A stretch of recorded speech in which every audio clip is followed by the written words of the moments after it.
Hi again. The next book in the section on instructional manuals is one which really took the training community by storm. And it's by Ken Murray. It's this book,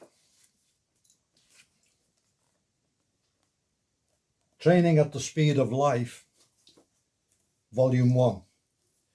And Ken was the chap who really developed simunitions, which is the projectile fired from a pistol or rifle, which is a marking projectile and is used in scenario work. It's safe and it can't be chambered in a firearm that has been modified with a special barrel. So it makes scenario training possible in lots of different environments, which we'll discuss in slightly more detail.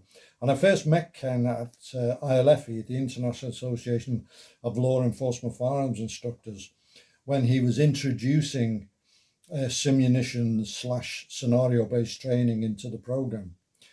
And in the book, by the way, he doesn't really call it simunitions so much because it's become broader than that. There are other makes on the market, so he calls it safe marking projectiles. I'll call it simunitions.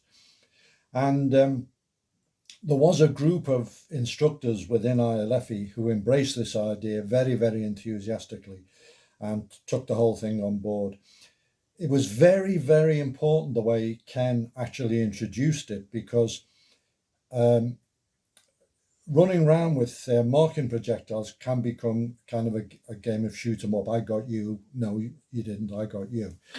There has to be a whole training methodology behind it and a whole set of principles behind it. What we're trying to accomplish, what's the outcome? And that's what Ken brought to the table when he first introduced it.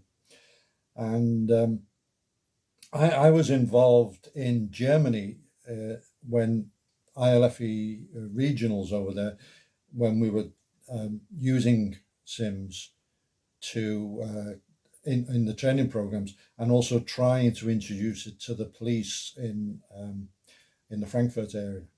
And my mates over there were very very keen to do it, and they had this pilot program running, and eventually they succeeded. And then at almost the same time down at Fletsey, a couple of the guys who'd been to ILFE were trying to get SIMS introduced down there. And the federal government works at a very slow pace. It's bureaucratic, and but they eventually succeeded. And I was involved in some scenario training down at Fletsey using the SIMS by the guys who were trying to get it introduced from the firearms training branch. So that was my involvement. Now, previous to that, I had done quite a bit of work with plasticine bullets or wax bullets fired from revolvers. So I did kind of understand the basic idea of it, but SIMS took it to a whole new level. You could use the issue weapons, you could use the SIGs or the Glocks, Smith & Wessons and so on, or the long guns. So a department could have SIMS modified versions of the weapons the guys were going to use. So anyway, from an instructional point of view, the whole thing is about scenario-based training and why it's so important. Because it takes, in the firearms realm, and of course you can use scenarios for hand-to-hand as well, but in the firearms realm, it takes it from shooting cardboard targets or steel targets on a flat range to engaging a talking, thinking, moving, active human opponent or opponents, and having to deal through all the implications, both tactical and legal, in a confrontation. And one of the most important parts of it is the debrief afterwards, what you learn from it, and so it gives you things you can take away.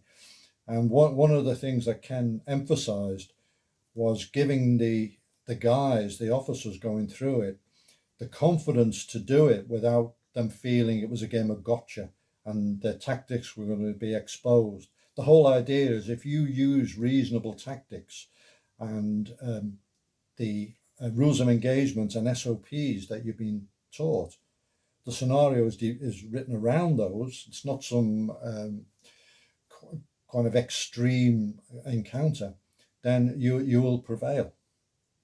And it can be a tremendous learning experience. Anyway, to the book, it's quite a thick book, very comprehensive, and it covers lots and lots of things. There's a major section on the psychophysiological implications of stressful encounters, a whole section on that. Rules of engagement, shooting positions, techniques, and so on. A massive section on safety. Safety was such a preoccupation because if you don't adhere to the protocols, then lives can be lost. And I know of an instance back in the UK, it wasn't similar emissions, but guys were using the wax bullets, the plasticine, and they had previously been on the range, and a guy had a live round in his pocket, and when he was reloading, he put a live round in, and he shot his partner dead, or his opponent in the scenario dead, and that caused quite a stir, as you can might imagine, in the training community back then. There's another section on teaching styles, training versus education, effective teaching styles. I'm just going to go across these. Dangerous teaching styles. Then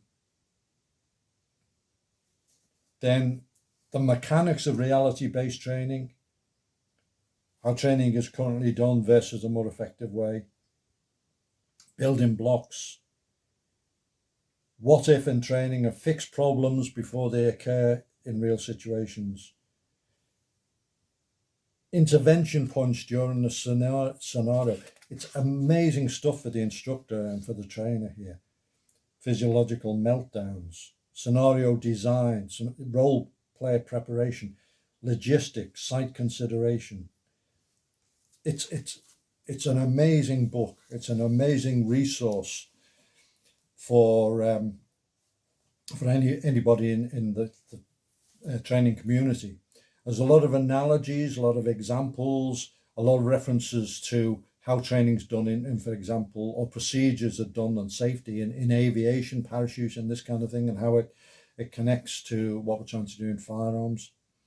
To wrap up, scenario training is essential, and this book is essential for anyone engaged in promoting or involved in scenario-based training. It was written a while ago, and so far volume 2 hasn't emerged, and I fervently hope that it does eventually. I can't recommend this book enough. It's training at the speed of life.